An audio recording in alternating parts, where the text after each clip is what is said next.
ಪರಮಾತ್ಮನ ಮಹಿಮೆ ಅಪಾರ. ಶರೀರಧಾರಿ ಮನುಷ್ಯಾತ್ಮನು ತನ್ನ ಮಕ್ಕಳಿಗೆ ತಂದೆಯಾದಾಗ ತನ್ನಲ್ಲಿರುವ ಭೂಮಿ, ಧನ, ವಸ್ತು, ವಾಹನ, ವಸ್ತ್ರ, ವಸತಿ ಕೊಡುತ್ತಾನೆ. ಇವೆಲ್ಲವೂ ನಶ್ವರ. ತಂದೆಯಿಂದ ಬಂದ ಅಶಾಶ್ವತ ನಶ್ವರವಾಗಿರುವ ಜನ್ಮಸಿದ್ಧ ಅಧಿಕಾರಿಗಳು ಆಗಿದೆ.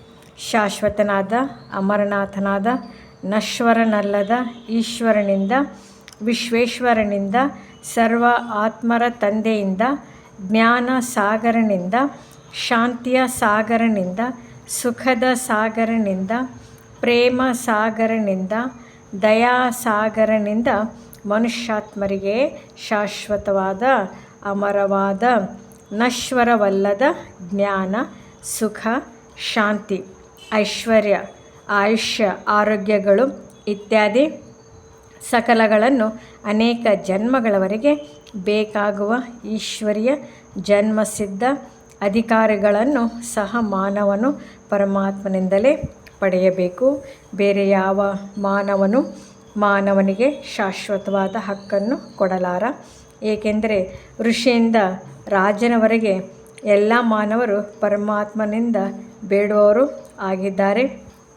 ಭೂದಾನ, ಹಿರಣ್ಯದಾನ, ಗೋದಾನ, ಕನ್ಯಾದಾನ, ಅನ್ನದಾನ ಮುಂತಾದ ಎಲ್ಲ ದಾನಗಳಲ್ಲಿ ಜ್ಞಾನದಾನವೇ ಶ್ರೇಷ್ಠವಾದುದು. ಜ್ಞಾನ ವಿನಃ ಪಶು, ಜ್ಞಾನವಿಲ್ಲದ ಮಾನವನು ಪ್ರಾಣಿ ಸಮಾನ. ನಾವೇ ವಿಶ್ವದಲ್ಲಿನ ಎಲ್ಲ ಐಶ್ವರ್ಯಗಳಲ್ಲಿ ಪರಮ ಶ್ರೇಷ್ಠವಾದದು ಜ್ಞಾನ. ಸಕಲರಿಗೂ ಪ್ರಿಯನು. ಆದ್ದರಿಂದಲೇ ನಹಿ ಜ್ಞಾನೇನ ಸದೃಶಃ, ಜ್ಞಾನಕ್ಕೆ ಸಮಾನವಾದುದು ಯಾವುದೂ ಇರುವುದಿಲ್ಲವೆಂದು ಗೀತೆ ಹೇಳುವುದು. ವಿಶ್ವದ ಎಲ್ಲ ಮಾನವರಿಗಿಂತ, ಭಕ್ತರಿಗಿಂತ, ಯೋಗಿಗಳಿಗಿಂತ ಜ್ಞಾನಿಯೇ ಭಗವಂತನಿಗೆ ಅತಿ ಪ್ರಿಯನೆಂದ ಗೀತೆಯ ಜ್ಞಾನದಾತ ಹೇಳಿದ್ದಾರೆ.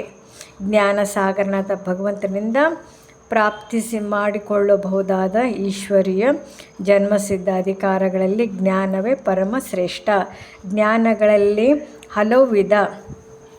ಜ್ಞಾನೇಶ್ವರನಾದ ಜಗನ್ನಾಥನು ಈ ಜ್ಞಾನವನ್ನು ಜಗತ್ತಿನ ಜನತೆಗೆ ಬೋಧಿಸಬೇಕಾದ ಸಮಯ.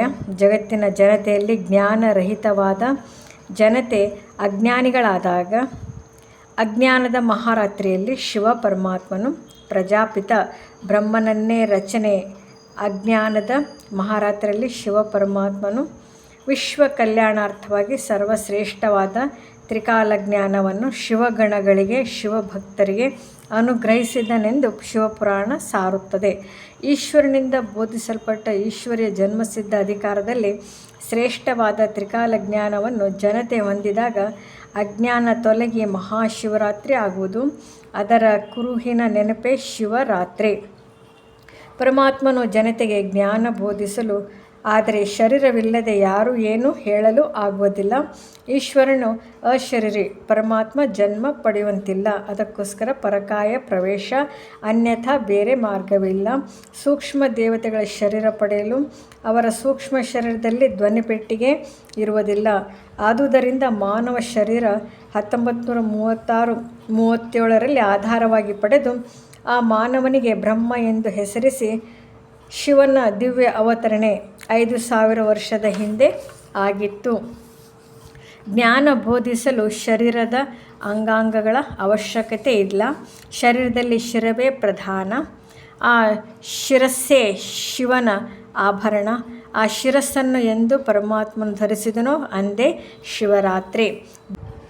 ಜ್ಞಾನಸಾಗರನೂ ಸರ್ವಜ್ಞನೂ ಆಗಿರುವ ಶಿವ ಪರಮಾತ್ಮನೊಬ್ಬನೇ ಅಜ್ಞಾನದ ಅಂಧಕಾರವ ರಾತ್ರಿಯನ್ನು ತನ್ನ ಜ್ಞಾನದ ಪ್ರಕಾಶದಿಂದ ತೊಲಗಿಸಬಲ್ಲವನಾಗಿದ್ದಾನೆ. ಅಜ್ಞಾನದ ಅಂಧಕಾರದ ಮಹಾರಾತ್ರಿಗೂ ಮತ್ತು ಜ್ಞಾನ ಸೂರ್ಯನಾದ ಶಿವ ಪರಮಾತ್ಮನ ಆಗಮನಕ್ಕೂ ಸಂಬಂಧ ಸೂಚಿಸುವ ಶಬ್ದ ಮಹಾಶಿವರಾತ್ರಿ. ಒಬ್ಬನೇ ಮನುಷ್ಯನು ತನ್ನ ಕರ್ತವ್ಯಕ್ಕೆ ಅನುಗುಣವಾಗಿ ಆಯಾ ಕ್ಷೇತ್ರದಲ್ಲಿ ಮಹಿಮೆ ಹೊಂದುತ್ತಾನೆ.